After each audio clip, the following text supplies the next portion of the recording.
Hi friends, कैसे हो आप लोग। हम फिर आए एक नई वीडियो के साथ। यार, आजकल मीडिया में तो देखा आपने क्या चल रहा है, क्या सीन हो रहे हैं, है ना।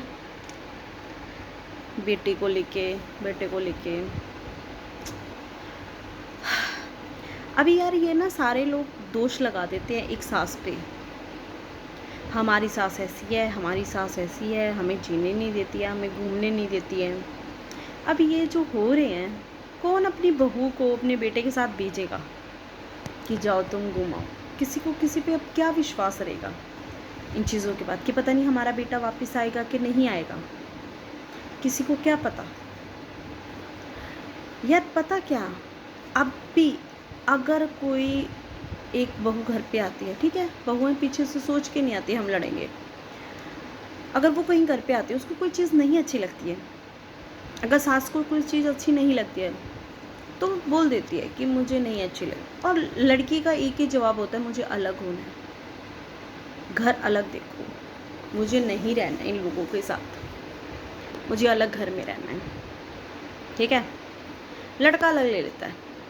ये भी एक पॉइंट है। अब जो मेरठ वाला था, उसकी माँ रहती थी उसके साथ, तो लड़की को हर चीज़ में प्रॉब्लम थी कि मुझे तुम्हारी माँ के साथ नहीं रहना है, क्योंकि वो खुल नहीं मिलती है ना। जब एक फैमिली में रहो तुम लोग, अगर तुम लोग अकेले रह रहे हो तो तुम्हें बहुत चीज़ें कोई खुल मिलती है। जब मर्जी आओ, जब मर्जी जाओ, जहाँ मर्जी जो मर्जी खाओ, किसी चीज़ का कोई रोक नहीं है।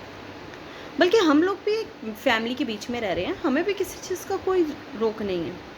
बट लड़कियों को फिर भी, ऐसी लड़कियों को होता है कि हाँ, हम किसी के बीच में क्यों रहे, हमें ये भी क्यों पूछे कि तुम लोग कहाँ जा रही हो, कहाँ से आई हो, इतनी लेट क्यों आई हो। कोई लड़कियों को ये भी चीज़ की प्रॉब्लम होती है ना। तो उनको घर से निकलना होता है, रीज़न फिर वो छोटी छोटी चीज़ें, मुझे रोका, मुझे टोकते हैं, मुझे खाने से बोलते हैं, मुझे रहना नहीं है तुम्हारी फैमिली के साथ, मुझे अलग ले लो। अब मेरठ वाली का भी यही सीन हुआ था, अलग वाला, अलग ले लो। अलग रह के भी क्या किया, जब मर्जी कोई आ रहा है, जब मर्जी कोई जा रहा है, कोई रोक नहीं रहा है, कोई टोक नहीं रहा है, सब अपनी मस्ती में है। तो अगर माँ बाप बीच में होते तो ये ना होता, ये ना बीच में वारदात होती कि हाँ भी उनका बेटा अकेला है, तो क्या पता अगर फैमिली में होता तो शायद बच जाता, है ना। फैमिली में होके भी क्या, अगर किसी ने सोचा ही है गलत चीज़ तो वो गलत ही है। अब तो एक लड़के लोगों को ना एक ही क्वेश्चन करना है कि भाई तुम लोग अगर शादी के लिए लड़की देखने जा रहे हो ना, माइंड में चीज़ मत सोचो लड़की कितना पढ़ी है, ये चीज़ मत सोचो लड़की क्या कर रही है, ये चीज़ मत सोचो लड़की कैसे रह रही है। एक चीज़ ज़रूर पूछो वहाँ जाके, अगर तुम लोगों को बैठने के लिए बोल रहे हैं ना, तो एक चीज़ पूछो कि तुम्हारे बीच में लाइफ में कोई है तो साफ बोलो। मैं अपने ऊपर ले लेता हूँ कि मुझे लड़की नहीं पसंद है, ये चीज़ का साफ जवाब दो। तुम एक चंद दिनों की माँ बाप की खुशी के लिए कि हाँ हम शादी कर लेंगे, उनके ज़ोर लगाने के लिए हम शादी कर लेंगे, उसके बाद तुम्हारा माइंड ऐसा होता है कि हाँ हम इसको मार डालें। यार तुम कैसे कैसे एक बंदा दूसरे बंदे को मारने के सोच सकता है यार, कैसे। अगर तुम लोग लड़के लोगों को तो बस आजकल एक स्ट्रांग होना चाहिए, ये कानून भी हमेशा लड़कियों के लिए खड़ा होता है। अगर बाय द वे कि अब जो इंदौर वाला हुआ है, इनके लड़का 11 दिन बाद मिला और बहू मिली नहीं थी। अगर इनकी बहू मिली होती और लड़का ना मिला होता तो लड़के वालों ने दुनिया इकट्ठी कर देनी थी रोडों पे, हमारी लड़की को मारा गया है, बिना सबूत के उन्होंने बोल देना था। लड़के ने किया होगा, लड़का गायब है, लड़का मिला नहीं, लड़के ने मार दी हमारी बेटी। क्यों? क्योंकि इनको सारी चीज़ों का फ्रीडम है, लड़की लोगों को ये कुछ भी कर सकते हैं। अगर ये रात को किसी पुलिस स्टेशन में भी जाके झूठा केस डाल देना तो पुलिस वाले सारी फैमिली को लद के ले जाते हैं, बीच में माँ, बीच में भाई, बीच में बहन, बीच में बाप, सब चलो अंदर, सबके सब। अगर एक लड़का वाला कोई जाता है ना कंप्लेंट लगाने, पहला जवाब, लड़की को थाने में कैसे रखे रात को, लड़की पुलिस स्टेशन कैसे रहेगी रात को, सुबह बात करेंगे इस मैटर में। अभी हमारे पास लेडीज़ पुलिस नहीं है, रात को हम लेके नहीं जा सकते, बैठ के बात करेंगे सुबह। क्यों?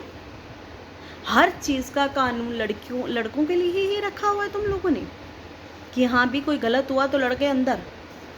लड़कों के लिए कुछ नहीं है।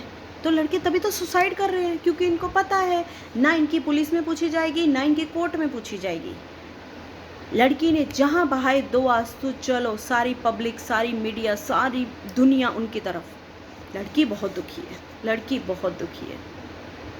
तो दुखी है तो लड़का भी सेकंड ओपिनियन भी दूसरे का भी तो सुनो कम से कम, कि वो बंदा भी क्या बोलना चाहता है। बंदे ना रो सकते हैं, ना दिल की बात बता सकते हैं। एक ऑफिस में अगर एक कोई काम भी कर रहा होता है ना, तो वो बंदे के अंदर बहुत चीज़ें चल रही होती है, मेरे बच्चे, मेरी बीवी, घर का खर्चा, ये खर्चा, वो खर्चा, ऐसा खर्चा।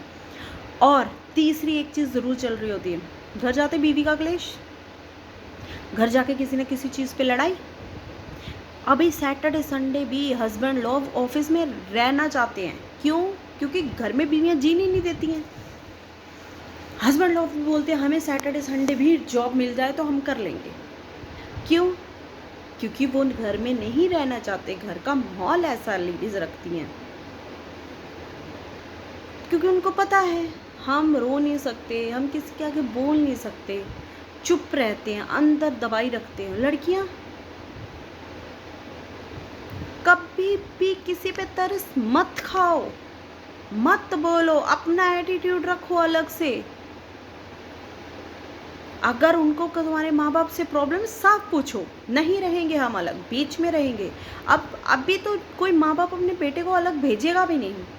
यार तुम लोगों को शादी करनी है करो, नहीं करनी है मत करो, किसी का बच्चा तो एटलीस्ट मत खाओ। 3 फैमिलियां बर्बाद होती हैं, एक तो जिसके साथ शादी हुई है, एक जो शादी कर रही है, और एक जो तीसरा पाला हुआ है उसने, उसका भी घर बर्बाद। उसके भी माँ बाप का क्या कसूर? इस लड़की के भी माँ बाप का क्या कसूर? लड़के के भी माँ बाप का क्या कसूर? किसी का कोई कसूर नहीं होता है। पर एक लड़की और एक लड़का जो, अरे यार तुम लोगों को पता चल गया कि उसकी शादी हो गई है, तो लड़के लोग तुम भी गिव अप करो ना यार। क्यों उसके पीछे पीछे नाच रहे हो कि पति को मार देते हैं, ये प्लान बना लेते हैं, वो प्लान बना लेते हैं? क्या आप झुनझुने बजाओगे दोनों पुलिस स्टेशन में बैठ के? एक लड़का भी मार दिया किसी का, एक भाई भी मार दिया तुमने किसी का, और खुद तुम लोग पुलिस स्टेशन बैठे हुए हो। आने तुम्हारे ऊपर को पता नहीं तुम्हारे ऊपर क्या केस चलेगा, क्या फांसी लगेगी, क्या लगेगा। अभी किसी का लड़की के साथ ऐसा हो जाए ना, तो सारी पब्लिक दिए बत्तियाँ लेके पहुंच जाती हैं हाईवे पे। हाँ भी हमारा मर गई बेटी, हमारा ये हो गया। इसके माँ बाप क्या करें? बैठे हुए हैं चुपचाप, क्योंकि लड़कों को कोई नहीं पूछता है। तब तक दिए और मोमबत्तियाँ लेके सब दुनिया चढ़ जाती है। अब लड़के लोगों के लिए सब मीडिया में देख रहे हैं, सब अलग अलग बोल रहे हैं, ओ बेचारा, ओ बेचारा, ओ बेचारा। किसी को किसी का कोई फ़र्क नहीं पड़ता, हर बार यही जो होता है। क्योंकि एक वो था इंजीनियर था, तो उसने भी अपनी सास, अपने साला और अपनी उस पर केस किया था बीवी पे, कि उसको हराश करते हैं, उसको परेशान करते हैं सुसाइड करने से पहले। और ये नेवी में था, मेरठ वाला, ये बिजनेसमैन था। क्या तुम लोगों भी बोलते हो बच्चों पढ़ लो, लड़कों लोग पढ़ लो, कल को तुम्हें अपनी फैमिली देखनी है। कल को क्या फैमिली देखनी है? लड़के लोगों का ऐसा दिमाग बना दो अब कि लड़के लोगों, अगर तुम लोग किसी लड़की को पसंद भी करते हो, या तुम लोग कहीं शादी के लिए जा रहे हो, उसके लिए प्रिपेयर करो। पढ़ाई के लिए प्रिपेयर मत करो अपने बेटे। पढ़ाई के लिए प्रिपेयर कर चुके हो, वो मर चुके हैं। पढ़ के इंजीनियर बना रहे हो, पढ़ के नेवी में डाल रहे हो, बिजनेसमैन बना रहे हो, कुछ नहीं मिल रहा, मौत मिल रही है लास्ट में। उनको मेंटली प्रिपेयर कर दो अपने लड़कों को कि भाई तुम लोग ऐसी लिविंग स्टैंडर्ड रखो, अपना ऐसे जीना सीखो, एक अलग मर्द वाला एटीट्यूड रखो। नहीं रहना है, नहीं सुननी है, नहीं अलग होना है, नहीं करूँगा मैं ये काम। हमें जीना है, हमें जीने दो। कम से कम आपके बच्चे तो बचेंगे इतने एटीट्यूड में। अगर तुम्हें रहना है रहो यार, हम लोग नहीं रह रहे अपने पतियों के बीच में। सबके लाइफ में उतार चढ़ाव होते हैं, सब अपनी बीवियों के साथ लड़ाई झगड़े हो जाते हैं, पर ये थोड़ा ना कि तुम मर्डर कर दोगे भाई। अगर तुम लोग को कोई तीसरा बंदा पसंद है, तुम्हारे माँ बाप ज़बरदस्ती कर रहे हैं, बल्कि तो अपने पहले माँ बाप बचाओ। अब तो यही चीज़ है माँ बाप के लिए भाई, अगर तुम्हारे बच्चों को कोई बंदा पसंद है तो उसके बारे में इंक्वायरी करो और अपने बच्चे की शादी करा दो। ज़बरदस्ती शादी मत कराओ। तुम शादी नहीं करा रहे हो, तुम किसी का बच्चा मार रहे हो। इसमें माँ बाप की भी पूरी गलती है। तुम ज़बरदस्ती 4 चीज़ें छुपाओगे अपनी बेटी के बारे में, ज़बरदस्ती उसकी शादी करोगे तो वो तो एक क्रम करेगी, उसको कोई फ़र्क नहीं पड़ता। वो तो चंद 4 बंदों के बीच में अपनी माँ बाप की इज्जत के लिए कर देती है कि हाँ, आगे उसको किसी की इज्जत की कोई परवाह नहीं होती। शादी के बाद कोई किसकी क्या इज्जत देख रहा है। अभी तो जी चलो शादी हुई है कुछ दिन की, किसी के तो बच्चे भी तक भी हैं, उनको तो उस चीज़ की शर्म नहीं है। अब तो कानून को एक चीज़ लेनी चाहिए। अगर ये कानून, अगर किसी का रेप होता है ना, तो बोला जाता है कि रोड पे खड़ा करके इसको मार डालो, इसको गोली मार दो रोड पे खड़ा करके। तो अब मैं तो कहती हूँ ऐसा कानून बनना चाहिए, जिसके बेटे को मारा है ना, उस औरत को रोड पे खड़ा करके गोली मार दो। कम से कम आगे वाली औरतें भी सुधरेंगी थोड़ा, जो घर में भी बैठे